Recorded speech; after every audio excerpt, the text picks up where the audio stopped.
Mumtaz TV bersama menegakkan sunnah. Assalamualaikum warahmatullahi wabarakatuh. Innal hamdalillah nahmaduhu wa nasta'inuhu wa nastaghfiruh wa na'udzu billahi min shururi anfusina wa min sayyiati a'malina. Man yahdihillahu fala mudilla lahu wa man yudlil fala hadiya lahu. Asyhadu an la ilaha illallah wahdahu la syarika lahu wa asyhadu anna Muhammadan 'abduhu wa rasuluh. Qala Allah Ta'ala fi kitabihil karim, ya ayyuhallazina amanu taqullaha haqqa tuqatih wa la tamutunna illa wa antum muslimun, amma ba'd. Ayyuhal ikhwah, alhamdulillah di masjid apa namanya? Luqmanul Hakim, di Ma'had Luqmanul Hakim di sini kita kembali bertemu dan pembahasan kita yaitu tentang makna hakikat hizbiyah. Karena hizbiyah adalah merupakan sumber munculnya perpecahan. Hizbiyah menyebabkan kaum muslimin terkotak-kotak. Dan tentunya kita harus pahami betul apa itu hizbiyah. Kapan disebut hizbiyah? Saya merujuk kitab yang ditulis oleh Syekh Ali Hasan bin Abdul Hamid, ya, Syekh Ali Al-Hasan bin Al-Hasan Al-Halabi Al-Athari. Dalam kitab beliau yang bagus sekali yang berjudul Ad-Da'watu Ilallah Baina At-Tajammu Al-Hizbi wa Ta'awun Asy-Syar'i. Dakwah kepada Allah antara perkumpulan hizbiyah dan ta'awun, saling tolong menolong yang sifatnya syar'i.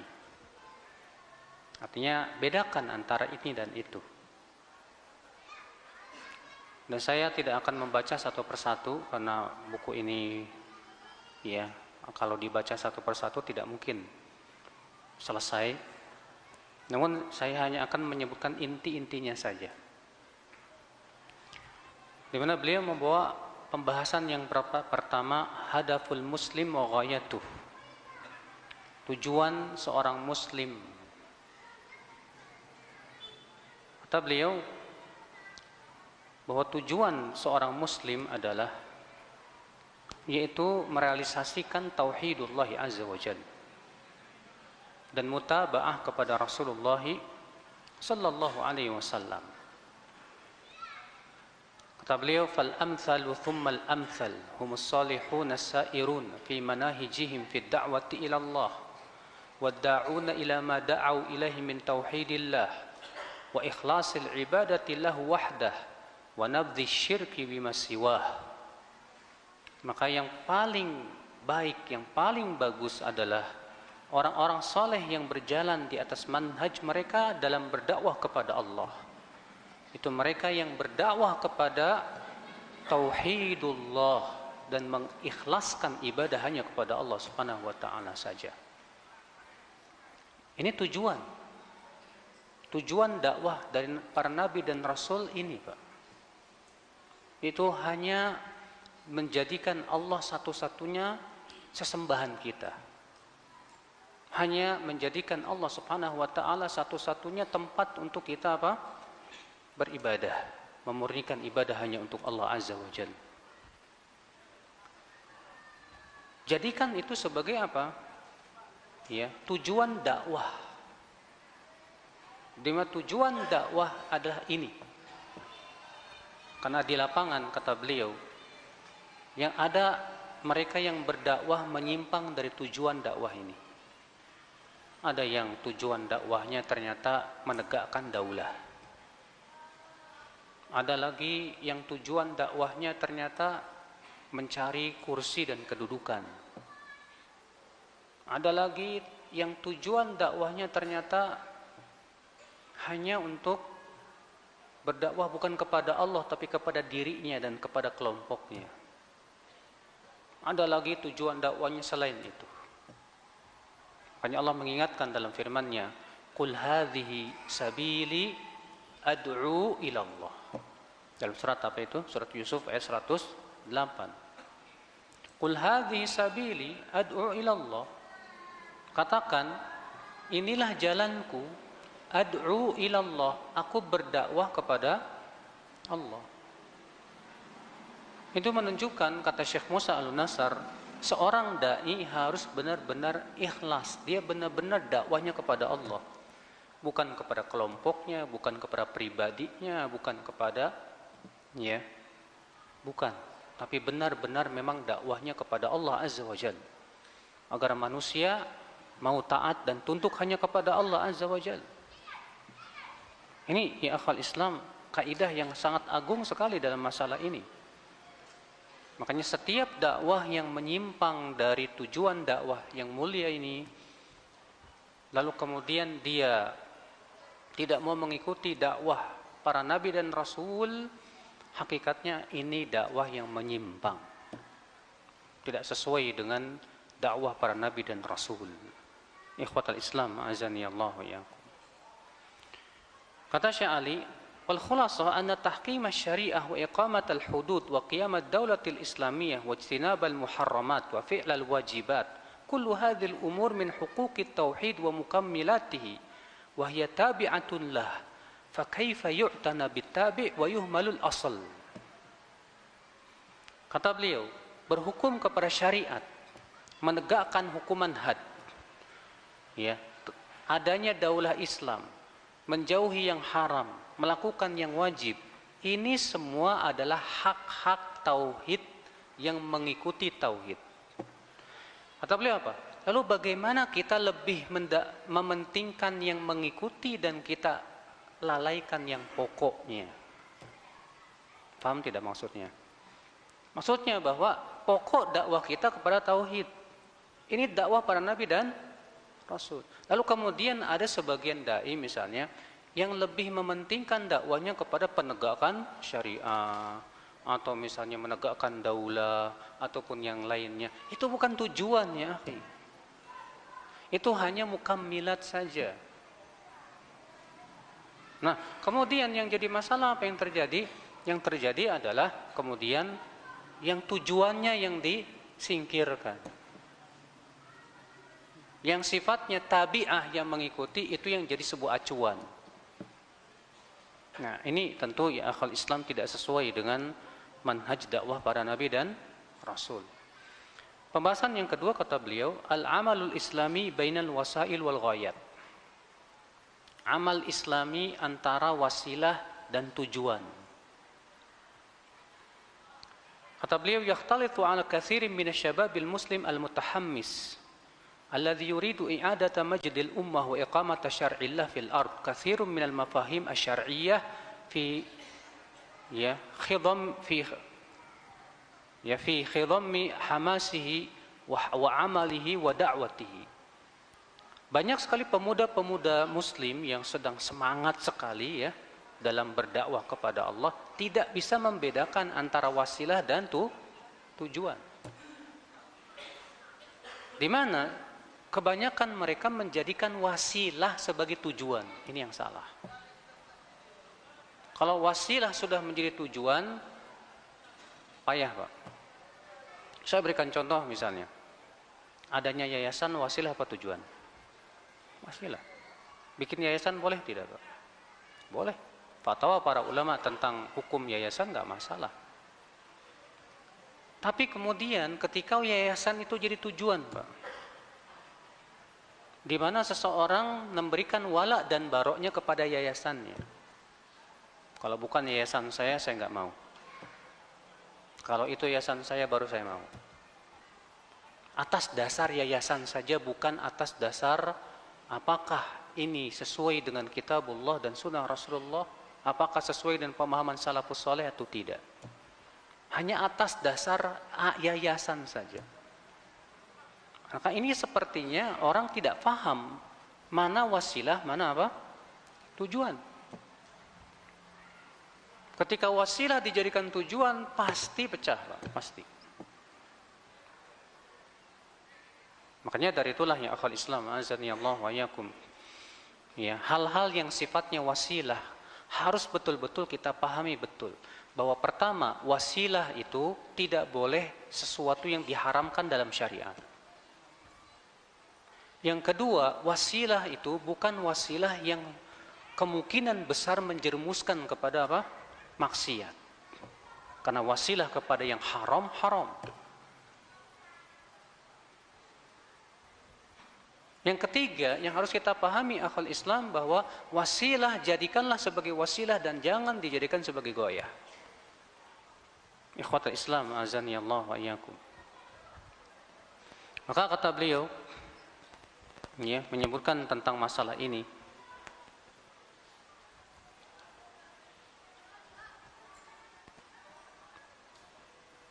Kata beliau, wa alaihi fa innal ahzab fi dhahiriha wasail munazzamah lil amal al islami tahqiqan lil ghayah allati min ajliha khuliqal insan al ubudiyatu lillahi subhanahu wad da'watu ilaiha lakinnaha tahawwalat ila tashakkulin gharibin fi jismil ummah ila ghayat ila marakiz ihtikar lil amal islami bihukmin ma tusdiruhu min ahkamin al jama'atil ukhra. Kata beliau, contoh misalnya, ya, al-ahzab, adanya ahzab, hizb. Secara lahiriah, sepertinya itu wasilah untuk apa? Membereskan amal Islami. Namun ternyata kenyataannya hizb yang ada itu, kata beliau, berubah menjadi sebuah goyah, tujuan. Ya. Di mana kemudian hizb ini menjadi tujuan. Siapa yang memberikan loyalitas kepada hizbnya, dialah teman dia. Siapa yang tidak, maka dia itu musuhnya. Nah, ini yang akhwat Islam berarti sudah berubah dari wasilah menjadi apa? Goyah, tujuan.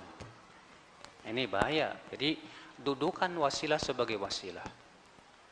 Jangan kemudian lama-lama wasilah jadi apa? Goyah. Makanya kalau kita perhatikan contoh ya akhwal Islam ya. Organisasi massa, ormas. Memang kalau ditanya kepada para ulama tentang hukum asal membuat ormas, pasti para ulama mengatakan hukum asalnya boleh-boleh saja. Tapi secara kenyataan kebanyakan organisasi massa itu akhirnya seringkali menjadi goyah, bukan jadi wasilah. Seringkali menjadi tujuan. Sehingga organisasi massa yang besar-besar itu berbangga dengan apa? Berbangga dengan yang ada pada mereka. Bukan lagi fanatiknya kepada Allah dan Rasulnya, tapi fanatiknya kepada apa? Ormasnya. Sehingga akhirnya ormas bagaikan madhab dalam Islam. Wala haula wala quwata illa billah. Padahal itu hanya sebatas wasilah. Nah ini ya akhi, ya penting. Di sini beliau mengingatkan ya bahwa jangan dicampur adukan antara wasilah dan apa? Goyah. Goyah apa sih? Tujuan. Wasilah. Goyah. Tujuan dakwah kita adalah apa? Hanya mentauhidkan Allah Azza wa Jalla. Hanya fanatik kepada Allah dan Rasulnya. Dan rujuk kepada pemahaman manhajus salafis saleh. Itu yang menjadi acuan kita, saudaraku sekalian. Azani Allah wa iyyakum. Iya. Kata beliau, wal wasail lid-da'wah fi asrina wa fi ma qablahu wa ba'dahu la budda an takuna hiya wasail ad-da'wah allati bu'itsa biha an-nabiy sallallahu alaihi wasallam wa ballagha fiha al-ghayah.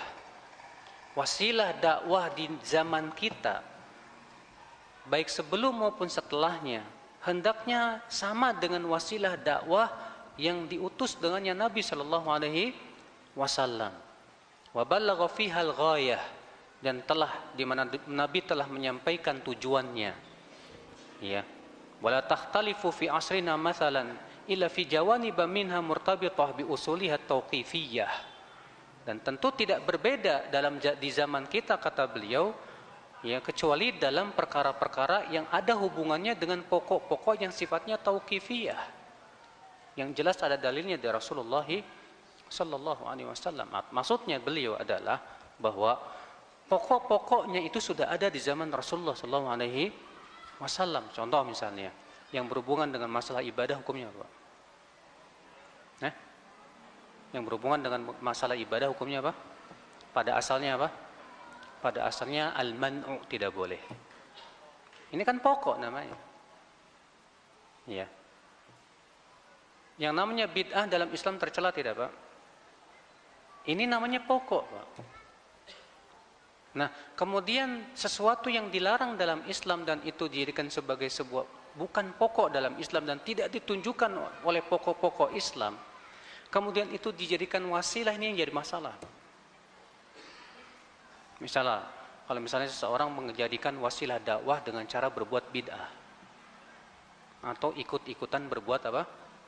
Bid'ah. Saya mau ikut-ikutan bid'ah dulu dengan tujuan supaya mentaklif hati mereka misalnya. Iya. Padahal masih ada alternatif dakwah yang lain yang sifatnya bukan bid'ah.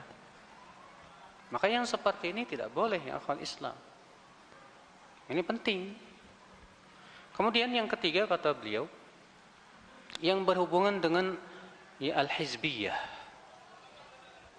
Ya, beliau mengatakan tentang al-hizbiyah, di sini beliau menjelaskan apa itu hakikat apa? Hizbiyah. Kata beliau, ya, bahwa hizbiyah idzan fad-dustur huwa asasul wala wal ada wal ittihadi wal iftiraq wat ta'adul wat takhadzul. Asas hizbiyah itu adalah wala dan baro, memberikan loyalitas dan permusuhan, bersatu dan berpisah. Artinya ketika seseorang bersatu dan berpisahnya di atas perkara yang disebut dengan wasilah ini, contoh misalnya tadi sudah kita sebutkan ya, masalah yayasan tadi, yayasan wasilah, tapi kemudian itu yang menjadi acuan untuk memberikan loyalitas dan permusuhan. Yang tidak ikut yayasannya hizbi, yang setuju dan ikut yayasannya, nah itu yang salafi misalnya. Tapi acuannya cuma itu saja, Pak, paham nggak? Acuannya hanya sebatas ya yayasan.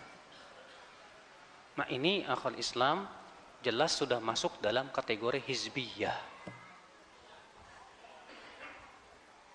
Dan ini ditunjukkan oleh firman Allah dalam surat Ar-Rum, di mana Allah Ta'ala mengatakan, wala takunu minal musyrikin minal ladzina farraqu dinahum wa kanu syi'a kullu hizbin bima ladaihim farihun. Jangan kalian seperti orang-orang musyrikin, yaitu orang-orang yang memecah belah agama mereka dan mereka berkelompok-kelompok, bergolong-golong. Lalu Allah menyebutkan di akhirnya apa? Kullu hizbin bima ladaihim farihun. Setiap kelompok, setiap golongan berbangga dengan apa? Bergembira dengan kelompoknya. Di sini yang perlu digarisbawahi itu akhir ayat itu, Pak. Setiap kelompok, setiap golongan berbangga dengan golongannya.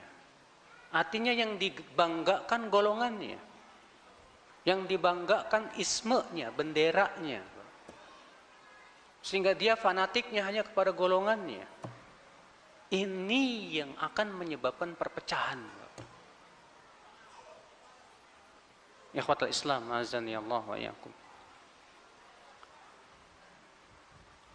Kemudian kata beliau quyudul hizbiyah, ikatan-ikatan hizbiyah.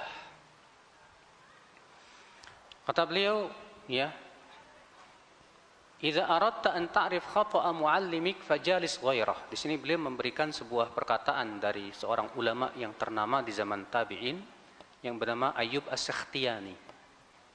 Beliau mengatakan, kalau kamu ingin mengetahui kesalahan gurumu, silahkan duduk pada majlis guru yang lain. Artinya, maksudnya beliau adalah ya, kita tidak akan paham kelemahan guru kita kecuali kalau kita berguru dengan guru yang lain. Dari situ kita akan tahu kelemahan guru kita. Nah, ketika kita hanya mewajibkan kamu harus satu guru aja, nggak boleh banyak-banyak guru, akibatnya apa, Pak? Akibatnya akan muncul kultus. Akan muncul apa? Kultus. Banyak guru terpuji, Pak. Selama apa? Selama semua guru yang ia ambil ilmunya lurus akidah dan manhajnya. Makanya Imam Bukhari berkata apa? Akhadtu an 1080 nafsan kulluhum yaqul al-imanu qaulun wa amalun yazidu wa yanqus. Aku mengambil dari 1080 guru. Semua punya keyakinan iman itu ucapan dan perbuatan bertambah dan berkurang. Artinya semuanya ahlu sunnah wal jamaah. Tuh lihat. Iya. Tidak ada ulama salaf terdahulu gurunya cuma satu itu tok. Nah, adapun kemudian mewajibkan seorang guru, kamu nggak boleh belajar sama yang lain, kamu harus belajar sama saya aja. Ini sudah masuk dalam quyud hizbiyah. Sudah masuk dalam apa? Hizbiyah. Nah, lalu bagaimana kalau ada seorang dai melarang untuk berguru kepada guru yang lain? Maka kita lihat alasannya kenapa. Kalau dia melarang untuk berguru kepada guru yang lain hanya karena sifatnya kedengkian saja, nggak usah digubris. Tapi kalau dia melarang karena memang guru yang dilarang mengajar itu sudah banyak buktinya akan kesesatan dan penyimpangannya, dan dia punya hujah-hujah yang sangat kuat bahwasanya memang guru tersebut menyimpang dalam akidah dan manhajnya, maka ini benar, nggak masalah, dan tidak boleh disalahkan ustaz tersebut. Ikhwatul Islam, azani Allah wa iyyakum. Ini makanya kata beliau, lidza fa innal hizbiyyin yamna'una atba'ahum min mujalasati ghairihim mimman laysa ma'ahum aw laysa mu'aziran lahum. Makanya hizbiyun, kata beliau, melarang pengikut-pengikutnya untuk duduk di majelis orang-orang yang tidak mendukung ya kelompoknya atau tidak membela kelompoknya. Sehingga yang jadi parameter apa? Kelompok, Pak. Bukan dasarnya Al-Quran dan hadis dan apa yang dipahami salafus salih, bukan. Kemudian diantara hizbiyah juga kata beliau yang beliau sebutkan di sini, ya, yaitu dakwah sirriyah, dakwah sembunyi-sembunyi.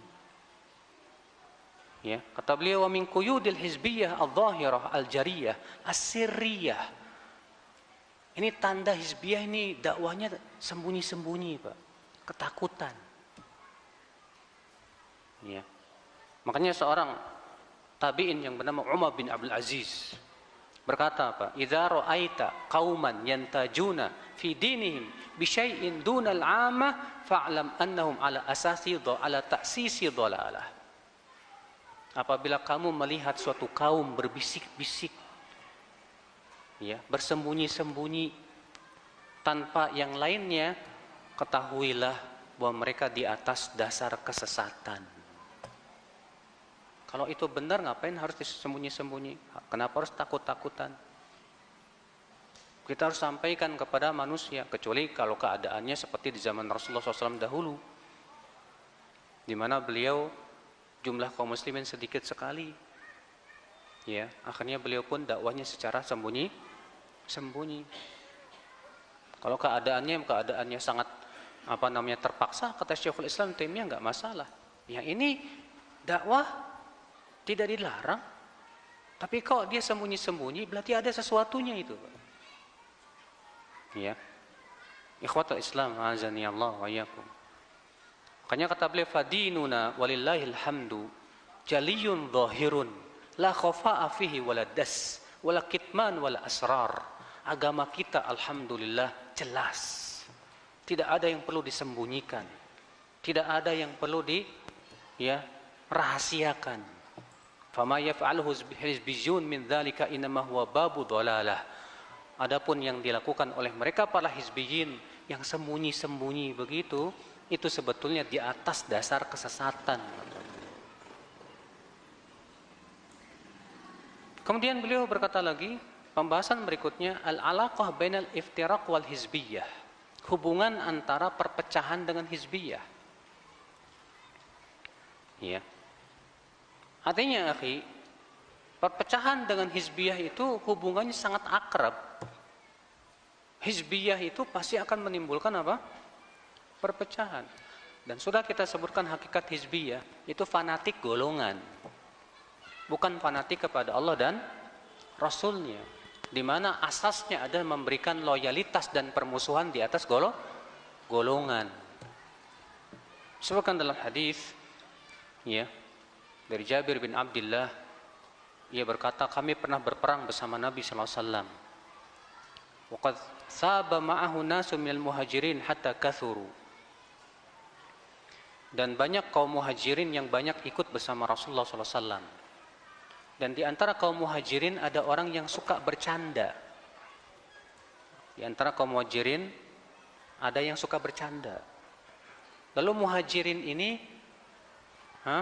mukul pantat seorang Ansori. Dipukul pantatnya. Dan bagi orang Arab, memukul pantat itu aib banget, Pak. Iya. Kalau orang Indonesia mukul pantat nggak masalah. Tapi kalau udah mukul kepala jangan macam-macam. Tapi kalau orang Arab mukul kepala nggak masalah. Tapi kalau udah mukul pantat jangan macam-macam. Adat istiadat kita beda, Pak, dengan mereka. Nah, rupanya orang muhajirin ini bercanda mukul pantat orang Ansor. Marah si Ansor itu. Lalu mereka mengatakan, si Ansor ini berkata, ya lil Ansor, wahai kaum Ansor. Maka orang yang muhajirin ini berkata, ya lil muhajirin, wahai kaum muhajirin. Dan hampir terjadi peperangan antara muhajirin dan Ansor. Mendengar itu Rasulullah marah sekali dan berkata, ma balu da'wal jahiliyah. Apa ini seruan-seruan jahiliyah ini? Ya, kemudian Rasulullah bertanya, ada apa permasalahannya? Lalu diberitahu permasalahannya. Maka Rasulullah bersabda, da'uha fa innaha khabithah. Tinggalkan fanatik golongan seperti itu. Sesungguhnya ia adalah khabithah. Dalam satu ayat yang lain, muntinah, busuk. Padahal, Pak, penamaan muhajirin dan ansor itu diridhoi oleh Allah loh, Pak. Ya tidak? Allah yang menyebutkan dalam Al-Quran, wasabiqunal awwalun minal muhajirin wal ansor. Ini penamaan yang syar'i, tapi ketika fanatik kepada apa? Nama muhajirin dan ansor diingkari oleh Rasulullah SAW. Diingkari, saudaraku sekalian, azani Allah wa iyyakum. Nah ini, ya akhi. Kemudian beliau membawakan pembahasan lagi, ya, yaitu yang berhubungan dengan makna al-jamaah. Apa itu makna al-jamaah? Al-jamaah, saudaraku sekalian, azani Allah wa iyyakum, secara bahasa, ya, artinya kumpulan manusia. Ini secara bahasa. Jamaah secara bahasa artinya kumpulan apa? Manusia. Ya. Adapun secara istilah, maka para ulama menyebutkan bahwa jamaah ini mempunyai beberapa makna. Makna yang pertama yaitu Rasulullah dan para sahabatnya. Itu penafsiran langsung dari Rasulullah SAW. Ketika Rasulullah menyebutkan bahwa umat Islam berpecah menjadi 73 golongan, semuanya di neraka kecuali satu. Siapa mereka? Al-jamaah. Siapa al-jamaah? Ma ana alaihi wa ashabi. Yang kedua, jamaah yaitu jamaatul muslimin wa imamuhum, yaitu pemimpin kaum muslimin dan rakyatnya. Mereka juga disebut dengan al-jamaah. Ya. Yang ketiga, makna al-jamaah yaitu majtama'a alaihi ulama. Sebagian ulama mengatakan begitu, yaitu sesuatu yang sudah menjadi ijma' para ulama. Sebagian ulama lagi mengatakan bahwa jamaah artinya ya, mawafaqul haq, yang sesuai dengan kebenaran walaupun kamu satu orang sendirian. Dan ini penafsiran dari Abdullah bin Mas'ud radhiyallahu anhu arba. Beliau mengatakan al-jama'atu ma wafaqal haqq wa in kunta wahdak. Jamaah itu adalah yang sesuai dengan kebenaran walaupun kamu apa? Satu orang. Nah, makna al-jamaah ini jangan dibawa kepada kelompok yang kita kumpulin pakai imam, Pak. Lalu imamnya kita baiat. Siapa yang tidak mau baiat kepada imam saya, maka dia matinya bangkai jahiliyah. Ini bukan jamaah, ini hizbiyah. Dan di Indonesia berapa banyak seperti itu, Pak. Kelompok yang bikin imam sendiri, lalu imamnya dibaiat, lalu kemudian memberikan loyalitas dan permusuhan di atasnya, dan menganggap bahwa selain imamnya tidak berhak dibaiat. Dan yang tidak mau baiat kepada imamnya, matinya bangkai jahiliyah. Lalu mereka membawakan hadis, man mata walaysa fi unuqi bai'ah mata mitatan jahiliyah. Siapa yang meninggal dalam keadaan tidak berbaiat, maka matinya bangkai apa? Jahiliyah. Mereka telah salah memahami hadis ini. Dari dua sisi. Alhamdulillah. Ya, dikuas. Sisi yang pertama, mereka memahami baiat untuk imamnya. Padahal yang dimaksud dalam hadis tersebut seperti yang ditafsirkan oleh Imam Ahmad, bahwa imam yang berhak dibaiat itu imam kaum muslimin yang diakui oleh setiap muslim, bukan imam kelompok. Ya.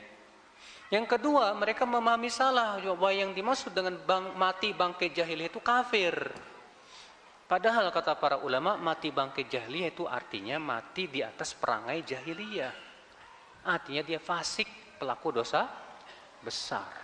Dan Ahlussunnah wal Jamaah punya keyakinan bahwa pelaku dosa besar tidak kafir. Nah, ini akal Islam, azani Allah wa yakum. Nah, kalau ternyata tidak ada makna jamaah yang benar, bagaimana, Pak? Apa yang harus dilakukan? Ya. Maka dalam hadis yang sahih, di sini beliau membawakan pembahasan kaifal amru idza lam takun jamaah. Bagaimana sikap kita kalau tidak ada jamaah yang sesuai dengan pemahaman yang syar'i? Ingatlah, jamaah yang sesuai dengan pemahaman apa? Yang syar'i, bukan yang sesuai dengan pemahaman lughawi bahasa saja. Tapi yang syar'i tadi. Kalau enggak ada gimana? Maka Rasulullah SAW bersabda apa? Fa'tazil tilkal firqa kullaha. Tinggalkan semua firqah yang ada tadi. Berarti kita nggak perlu untuk intima. Intima itu menisbatkan kepada kelompok-kelompok yang ada. Cukup kita nisbatkan kepada generasi mulia, itu sudah cukup ya akhul Islam. Azani Allah wa ya. Nah, ini akal Islam. Makanya kita lihat ya di zaman sekarang, masing-masing kelompok menisbatkan diri kepada kelompoknya, Pak. Ya. Ikhwanul Muslimin yang pendirinya Hasan Al-Banna menisbatkan kepada situ. Yang ini Jamaah Tabligh menisbatkan kepada Jamaah Tabligh. Yang ini Hizbut Tahrir menisbatkan kepada Hizbut Tahrir. Antum nisbatnya kepada siapa? Kalau saya nisbatnya kepada salaf. Siapa salaf? Generasi yang mulia. Siapa itu? Sahabat, tabi'in dan tabi'in. Tapi bukan sebatas penisbatan, tapi usaha untuk mengikuti manhaj mereka. Kalau ngaku-ngaku salafi tapi tukang ngebom, percuma, Pak. Iya. Itu salafnya dulu Khuwaisirah itu. Khawarij. Ya, sebatas mengaku salafi tidak cukup sampai kita lihat bagaimana akidah dan manhajnya. Ikhwata Islam, azani Allah wa iyyakum. Nah, kemudian ya, hubungannya dengan ta'awun asyar'i. Dalam ta'awun yang sifatnya syar'i, Pak, saling tolong menolong dalam syariat yang sesuai dengan syariat. Bedakan, akhi, antara tajammu al-hizbi dengan ta'awun asyar'i. Ta'awun asyar'i itu begini. kita mengumpulkan para asatidzah untuk lebih supaya merapikan dakwah dalam rangka merealisasikan firman Allah, ya, untuk supaya kita bermusyawarah, untuk kita musyawarah, karena Allah berfirman wasyawirhum fil amr, ajak mereka untuk bermusyawarah. Nah, kemudian para ustadz pun yang ngumpulin di suatu tempat, ayo kita bermusyawarah untuk memecahkan berbagai macam problematika dakwah, untuk supaya dakwah ini lebih terarah dan supaya kita lebih kuat dalam persatuan ukhuwah. Namun tidak memberikan loyalitas dan permusuhan di atas ini, bukan. Ini hanya sebatas untuk ta'awun saja. Tahu ta'awun kan? Ta'awun itu saling tolong menolong, saling membantu, saling bahu-membahu di dalam perbuatan kebaikan dan takwa, dalam dakwah dan yang lainnya. Maka selama tidak ada nilai-nilai hizbiyah seperti itu, dan memang betul-betul asas dasarnya adalah tujuannya untuk tauhidullah, untuk hanya fanatik kepada Allah dan Rasulnya, dan kembali kepada manhaj salafus salih, maka yang seperti ini bukan hizbiyah, bedakan. Iya.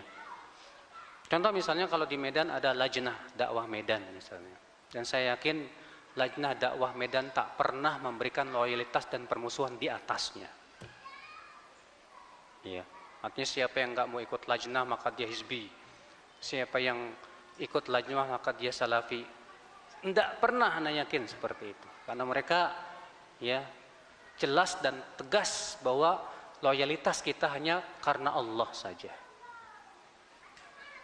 Nah, kemudian lajnah dakwah ingin merangkul para asatidzah, duduk bersama untuk membicarakan berbagai macam problematika dakwah.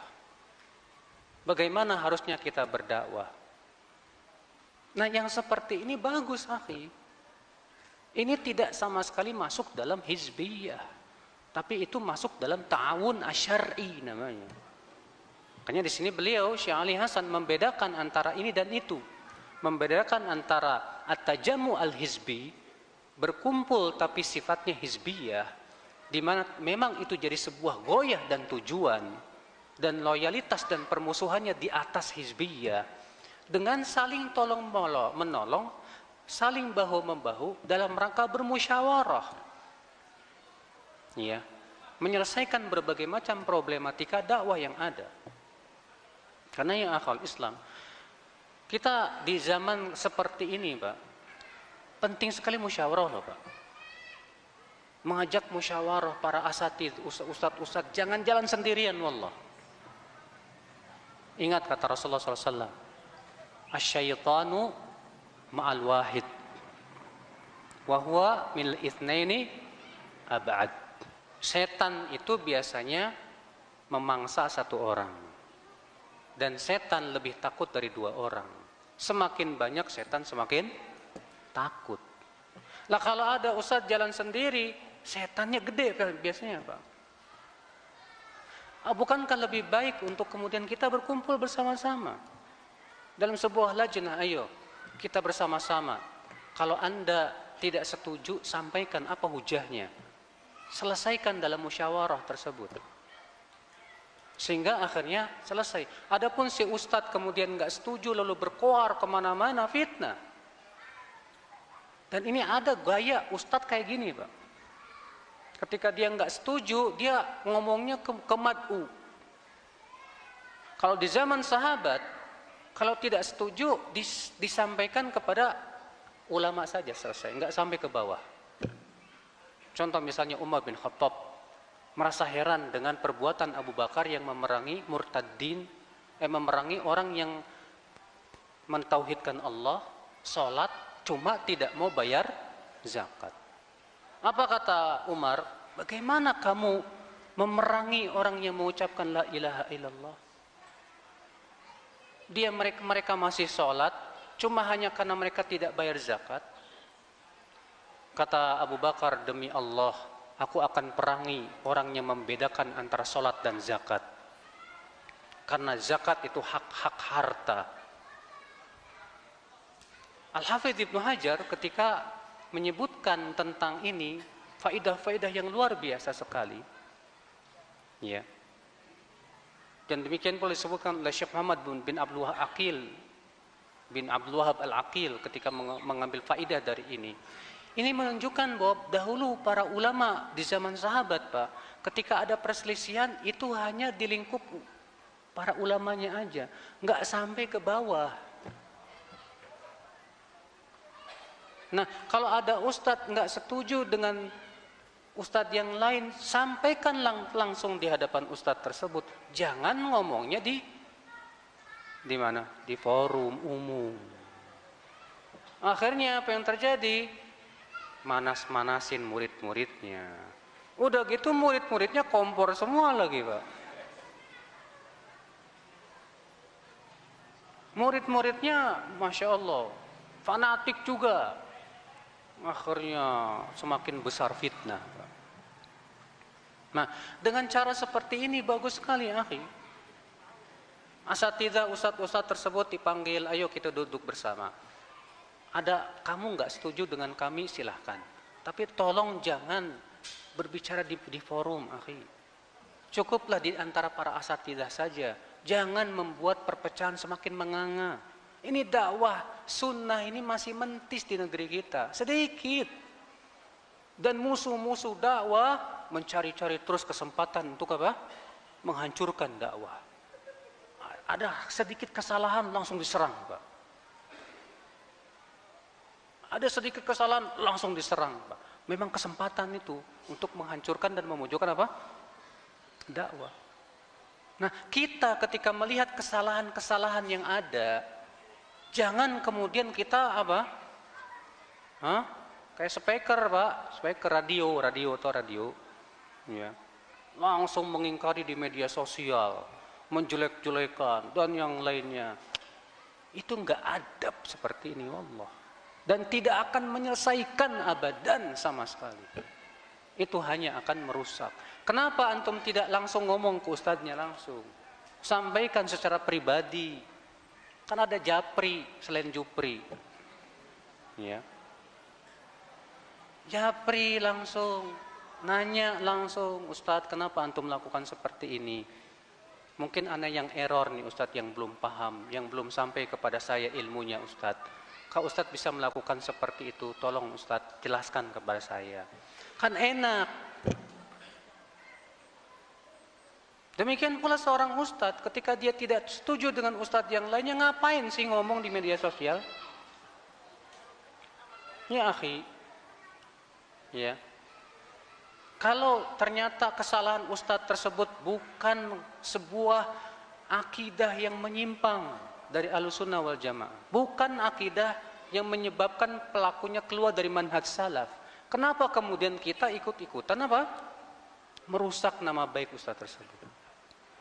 Saya berikan contoh lagi ya, ketika baru-baru ini yang sedang rame ya karena di Muslim Live itu ada Ustadz ya lagi makan bersama, gara-garanya akhwat pada motoin dan yang lainnya, rame-rame ngebully itu Ustadz. Apa sih tujuannya antum ngebully? Tujuannya antum, ana yakin, ingin menghalang-halangi manusia untuk mengambil ilmu dari dia. Emangnya ilmu antum dengan beliau sudah setara? Sementara mereka punya ilmu yang Masya Allah. Kenapa antum tidak empat mata, tidak sampaikan saja secara pribadi kepada mereka dulu? Biar mereka yang akan mengklarifikasi. Biar mereka yang akan apa? Meluruskan. Adapun kemudian kita qalil adab ya akhal Islam, gak benar. Makanya ya akhal Islam, jangan jadikan media sosial penambah beratnya dosa antum di hadapan Allah Azza wa Jalla.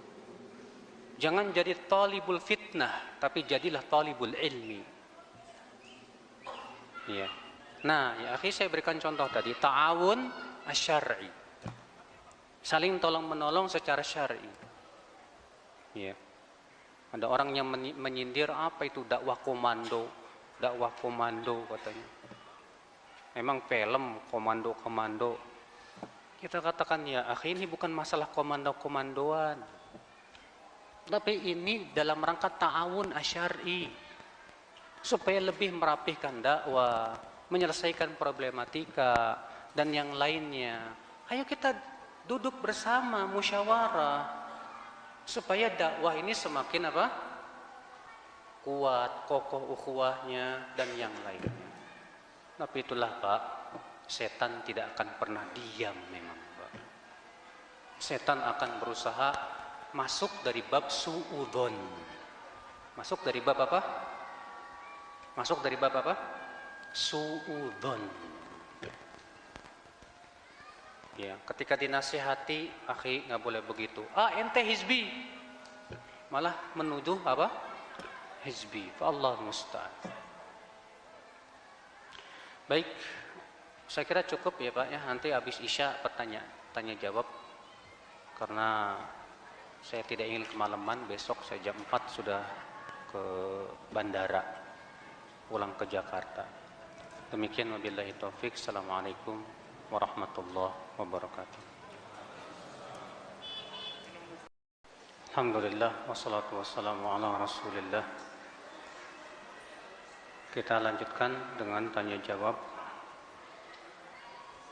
Apakah melarang untuk duduk bermajlis atau mendengarkan ahlul bid'ah termasuk ciri-ciri hizbiyah?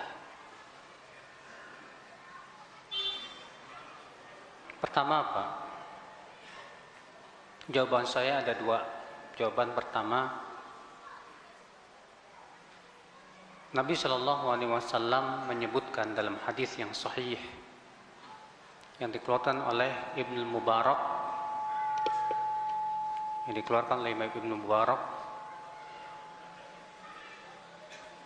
bahwa Rasulullah SAW bersabda, inna min asyratis sa'ah an yultamasal ilmu indal asagir.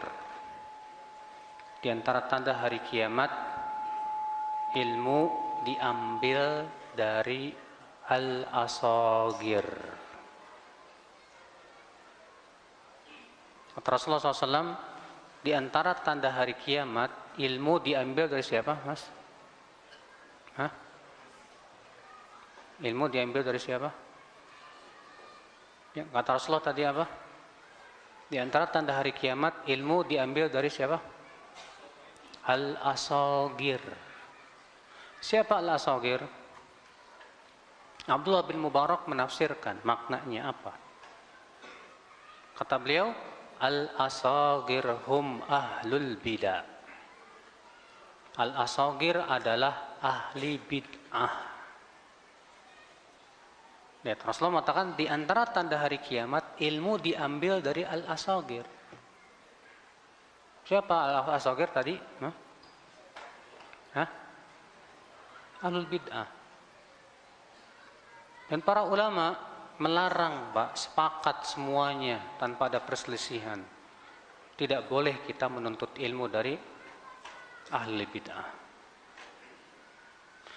Mungkin ada orang bertanya begini, Ustadz, bukankah dahulu para ulama hadis mengambil dari perawi-perawi Syiah?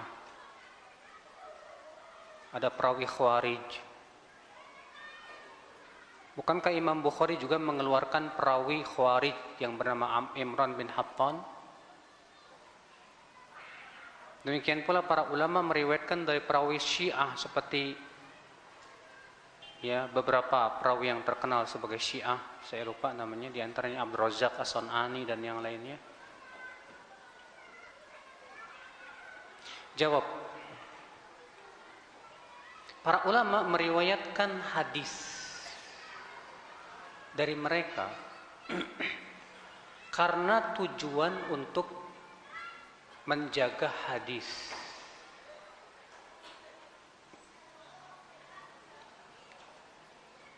Dan mereka mensyaratkan ahli bid'ah ini adalah harus thiqah, dapat dipercaya dan tidak menghalalkan dusta. Ya. Makanya Al-Hafidz Adz-Dzahabi ketika menyebutkan biografi seorang Syiah perawi hadis, saya lupa namanya, subhanallah. Ya. Beliau berkata, kana Syi'iyan ghaliyan. Ia seorang Syiah yang ekstrim. Lakinnahu saduq, tapi ia jujur orangnya, enggak pernah berdusta. Falana riwayatuhu, untuk kita periwayatannya. Wa alaihi bid'atuhu, dan untuk dia kebid'ahannya.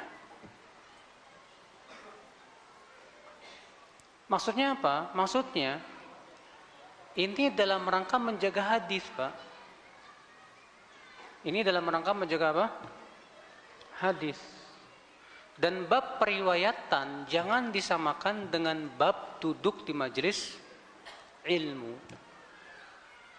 Adapun bab duduk di majelis ilmu dan kita menggali ilmunya dia, maka ini disyaratkan dia harus betul-betul orang yang lurus akidah dan manhajnya. Karena guru lah yang akan mempengaruhi pemikiran kita, ya akhwal Islam. Makanya kalau periwayatan hadis memang ada tujuan yang mulia untuk menjaga apa? Hadis. Sementara antum berguru kepada ahli bid'ah, apa tujuannya? Ya. Kecuali kalau darurat. Contoh, di kampung antum yang paham tentang ilmu tajwid hanya ahli bid'ah. Sementara ahlu sunnah nggak ada yang paham. Terpaksa belajar tajwid kepada dia selama tidak berhubungan dengan kebid'ahannya. Ini nggak masalah, darurat namanya.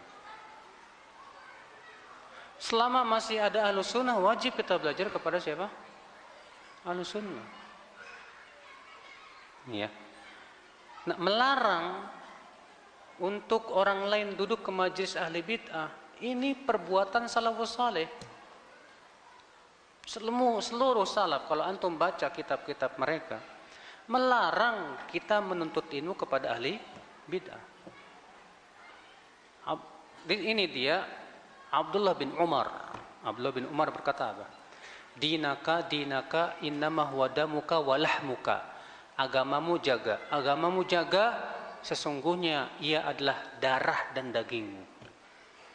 Kemudian beliau berkata di akhirnya, khudh 'anil ladzina istaqamu wa la ta'khudh 'anil ladzina malu. Ambil dari orang yang istiqomah, lurus, dan jangan ambil dari orang yang menyimpang. Jangan ambil dari orang yang menyimpang. Berkata Muhammad bin Sirin, inna hadzal ilma dinun fanzuru amman ta'khuduna dinakum. Ilmu ini agama, maka lihat oleh kalian dari siapa kalian mengambil ilmu kalian, mengambil agama kalian.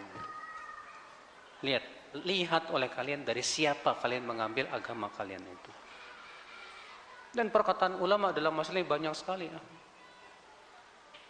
Imam Ahmad bin Hanbal melarang murid-muridnya untuk mengambil ilmu dari Al-Harith, dari Al-Husain Al-Karabisi, karena ada penyimpangan akidah, atau Al-Harith Al-Muhasibi, saya lupa, ya, yang dilarang oleh Imam Ahmad untuk duduk di majelisnya. Ada seorang ulama terdahulu, Pak, namanya Al-Hasan bin Saleh bin Hayy. Ini seorang ulama hadis ternama, Pak. Keilmuannya beliau sampai disetarakan dengan Sufyan Ats-Tsauri dalam ilmu hadis. Tapi gara-gara pemikiran dia, Bapak, boleh memberontak kepada pemimpin yang sah. Kana yaras saif, boleh menghunuskan pedang kepada pemimpin yang zalim. Maka para ulama di zamannya mentahdzir habis dia dan melarang murid-muridnya untuk berguru kepada dia. Silakan antum baca, ya, kisah tersebut dalam kitab Syiar Alamin Nubala. Gara-gara dia punya pemikiran boleh memberontak kepada pemimpin yang zalim. Gara-gara itu ditahdzir habis oleh para ulama, nggak boleh berguru sama dia. Kenapa? Li'annahu kana yaras saif. Karena dia memperbolehkan menghunuskan pedang kepada pemimpin yang zalim. Pemimpin yang sah. Kenapa? Karena jelas bertabrakan dan perintah Nabi untuk sabar menghadapi pemimpin yang zalim, ya akhwal Islam. Ya. Nah, sekarang ketika kita melarang ngaji ke ustadz yang membolehkan pemberontakan, kita yang dianggap apa? Hizbi. Kita yang dipermasalahkan dan yang lainnya. Padahal akhwal Islam memberontak jelas seluruh ulama salaf sepakat haram hukumnya. Dan orang yang memandang boleh memberontak kepada pemimpin yang zalim selama dia masih sholat, ini adalah merupakan pemikiran benih-benih khawarij. Ya. Nah ini saudaraku sekalian, azani Allah wa iyyakum. Jadi kalau misalnya memang benar yang dilarang itu, dia yang dituduh memang ahli bid'ah, kamu jangan ngaji sama dia karena dia buktinya memang udah jelas dia ahli bid'ah. Beda kalau nggak punya bukti, nggak jelas buktinya dia ahli bid'ah atau bukan. Maka yang seperti ini, ya tentu kita tidak boleh ikut-ikutan mentahdzir dalam perkara yang tidak jelas. Kenapa? Karena Rasulullah bersabda, "Man qala li akhi fi akhihi ma laysa fihi." Siapa yang menuduh saudaranya padahal tidak ada pada dirinya, adkhalahu Allahu radghatal khabal. Allah akan masukkan ia ke nanah dan darahnya penduduk api neraka. Hatta yakhruja mimma qal. Sampai ia membawakan bukti atas tuduhannya. Hati-hati loh mas. Kalau sudah menuduh dan tuduhan itu hanya berdasarkan dugaan saja, berat di mata Allah. Kenapa? Karena ini berhubungan dengan kehormatan seorang muslim. Dan kehormatan seorang muslim mulia di sisi Allah Subhanahu wa taala. Makanya para ulama menolak tuduhan Muhammad bin Yahya Adz-Dzuhli terhadap Imam Bukhari. Karena Muhammad bin Yahya Adz-Dzuhli mentahdzir Imam Bukhari dan mengatakan bahwa Bukhari Jahmi. Ditolak sama para ulama. Dulu Imam Malik mentahdzir Muhammad bin Ishaq. Apa kata Imam Malik terhadap mengenai Muhammad bin Ishaq? Kata Imam Malik, Dajjalun minad dajajilah. Muhammad bin Ishaq itu Dajjal itu. Tapi para ulama tidak menerima ucapan Imam Malik. Kenapa? Karena ternyata Imam Malik menuduh itu tanpa bukti. Tanpa apa? Bukti. Dan Muhammad bin Ishaq orang yang akidahnya lurus. Memang ada sedikit kelemahan, yaitu dia mudallis. Nah, ya akhwal Islam, ini memang masalah tuduh menuduh ini kita harus betul-betul hati-hati memang. Maka siapapun antum yang mengeluarkan fatwa, jangan berguru sama Ustadz fulan. Antum harus membawakan bukti-bukti yang nyata bahwa memang si ustadz ini tidak berhak diambil ilmunya. Bukan sebatas isapan jempol. Bukan hanya karena kedengkian, Pak. Ada sebagian orang karena dengki menyembunyikan kedengkiannya, kemudian menggunakan jurus tahdzir. Nah, ini bahaya ya akhwat Islam. Ya.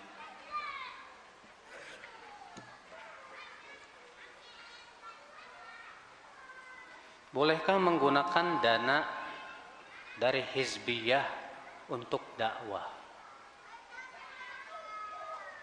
Sekali lagi Pak, siapa yang dimaksud dengan hizbiyah ini? Kalau misalnya ada yayasan yang dituduh hizbiyah, tapi yayasan ini memang mengumpulkan dana kaum muslimin untuk pembangunan masjid-masjid. Untuk pembangunan apa? Masjid-masjid. Dananya bukan dana mereka, cuma dananya kaum muslimin. Paham tidak? Kalau mereka menyalurkan dakwah tanpa syarat apa-apa, ini ada amanah dari apa? Muhsinin buat bangun masjid, fadhol. Syaratnya apa, Mas? Enggak ada syarat apa-apa. Kami cuma menyalurkan saja, silakan. Ya enggak masalah, itu bukan dana mereka. Itu bukan dana mereka, itu dana kaum muslimin. Tapi kalau mereka ngasih syarat, tolong logo kami ditempel di masjid. Jangan. Karena sama saja apa? Merekomendasi mereka kalau memang jelas itu hizbiyah. Ya. Akhwat Islam azannya. Saya pernah ditawari oleh sebuah yayasan yang ditahdzir oleh jamaah tahdzir, Pak. Dia datang ke saya, Ustadz, mau tidak saya bangunkan masjid buat Ustadz? Syaratnya apa, Pak? Syaratnya satu saja, Ustadz. Apa? Harus di atas manhaj salaf. Syarat kayak gini kan bener kan? Nggak masalah. Oke, nggak masalah. Syarat apa lagi, Pak? Syaratnya logo kami ditempel. Tak dulu, kata saya. Soalnya saya mau bangun masjid besar. Dananya 4 miliar. Ente cuma ngasih 700 juta. Terus logo ente disimpan. Enak ente, nak bilang. Nanti ente laporan ke mana-mana, kami dengan 700 juta udah bisa bangun masjid yang besar. Gak bener ente nanti. Kalau seperti ini baru, Pak, kita hati-hati. Tapi kalau murni dia syaratnya satu, Pak, hanya di atas manhaj salaf. Oh benar, syarat benar ini. Ya. Nah ini ya, akhi, maka dilihat, ya. Kemudian ada nggak intervensi dia ke kita?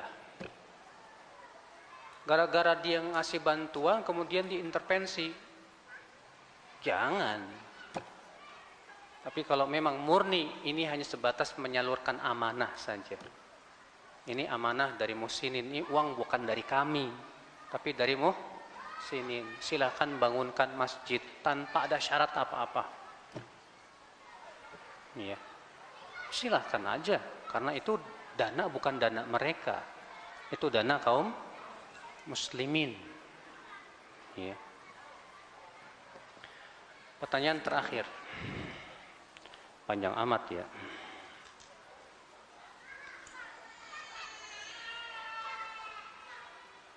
Saya ditanya tentang oleh keluarga saya, Allah di mana? Lalu saya jawab dengan dalih salah satunya surat Al-Hadid ayat 4. Bahwa Allah beristiwa di atas arash. Terus mereka bantah saya dengan mengatakan kalau Allah di atas arash berarti dia butuh tempat. Lalu mereka mengatakan bahwa pemahaman itu salah, kata mereka. Allah itu di mana-mana. Nah, di mana-mana juga butuh tempat. Ya enggak, Mas? Kata mereka kalau Allah berada di atas arash berarti Allah butuh. Jadi gimana dong? Allah di mana-mana. Di mana-mana juga sama tempat, Mas. Ya enggak? Di mana-mana berarti ente tanya sama dia. Saya pernah tuh ya, Pak, debat sama orang sufi. Allah di mana? Di mana-mana. Di Comberan? Comberan ada enggak? Diem. Enggak bisa jawab. Akhirnya dia bilang, di tempat bersih. Nah, Tadi antum bilang di mana-mana, sekarang bilang di tempat bersih. Kan sama juga kan di tempat. Kamu ingin lari dari menetapkan Allah berada di atas arsy hanya karena katanya butuh tempat. Lari kepada tempat yang lain yang sama-sama tempat.